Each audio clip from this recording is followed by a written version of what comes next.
Hello friends, வாங்க இன்றைக்கி சூப்பரான மகாத்பி ஷர்பத் தான் பார்க்க போகிறோம். இதுக்கு காதல் சர்பத்துன்னு பேர் இருக்குது. இது எத்தனை பேருக்கு தெரியும்னு தெரியல. இப்போ இதை செய்கிறதுக்காக ஃபஸ்ட்டு பார்த்திங்கன்னா 5 கிராம் அளவுக்கு கடல் பாசி ஆட் பண்ணியிருக்கேன்.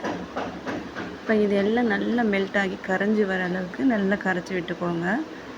இதில் கொஞ்சமாக ரோஸ் எசன்ஸ் ஆட் பண்ணியிருக்கேன். உங்களுக்கு வேணுங்கிற ஃப்ளேவர் வந்துட்டு நீங்கள் இதில் ஆட் பண்ணிக்கலாம். ஜெல்லி இந்த மாதிரி நல்லா ஃபார்ம் பண்ணி எடுத்துக்கிறதுக்காக ஒரு பவுலில் ட்ரான்ஸ்ஃபர் பண்ணி ஃப்ரிட்ஜில் ஒரு 10 மினிட்ஸ் போல் ஸ்டோர் பண்ணி எடுத்துக்கோங்க. ஒரு 10 மினிட்ஸ்க்கு அப்புறம் பார்த்திங்கன்னா ஜெல்லி நல்லாவே செட் ஆகிட்ருக்கும். ஸோ அதை ஸ்லைஸ் போட்டு எடுத்துக்கலாம். இப்போ ஒரு பவுல் எடுத்துக்கோங்க. ஷர்பத் செய்கிறதுக்காக நல்லா சில்லுன்னு இருக்கிற பால் எடுத்துக்கேன். இது கூடவே பார்த்திங்கன்னா ஊற வச்ச சப்ஜா சீட்ஸ் ஆட் பண்ணியிருக்கேன். இது கூடவே ஒரு பவுல் அளவுக்கு வாட்டர் மெலன் ஆட் பண்ணிக்கோங்க. கூடவே ஸ்வீட்னஸ்க்கு கண்டென்ஸ் மில்க் ஆட் பண்ணிக்கோங்க. நான் ஒரு 4 டேபிள் ஸ்பூன் கிட்ட ஆட் பண்ணியிருக்கேன்.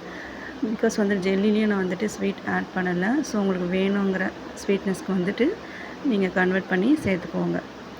இப்போ செட் ஆகிருக்கிற ஜெல்லியை ஸ்லைஸ் போட்டு எடுத்துக்கலாம். சூப்பராக செட் ஆகிருக்கு. பார்க்கும்போதே ரொம்ப சூப்பராக இருக்குது. இதனால தான் காதல் ஷர்பத்துன்னு சொல்கிறாங்க போல். ஸோ இதுக்கு இந்த நேம் எதுக்காக வந்துச்சுன்னு உங்களுக்கு யாருக்காச்சும் தெரியும் அப்படின்னா கண்டிப்பாக ஷேர் பண்ணுங்கள். இதையுமே இந்த சில்லுன்னு இருக்கிற பாலில் ஆட் பண்ணிவிட்டு நல்லா மிக்ஸ் பண்ணி விட்டுருங்க.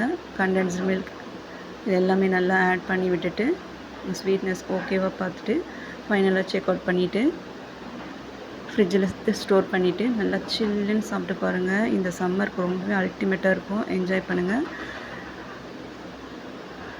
இந்த மாதிரி இன்ட்ரெஸ்டிங்கான ரெசிபிக்கு நம்ம சேனலையும் சப்ஸ்கிரைப் பண்ணி வச்சுக்கோங்க. கண்டிப்பாக ஃபாலோ பண்ணிக்கோங்க. நிறைய இந்த மாதிரி ரெசிபிஸ் காத்துட்ருக்கு. Until bye bye.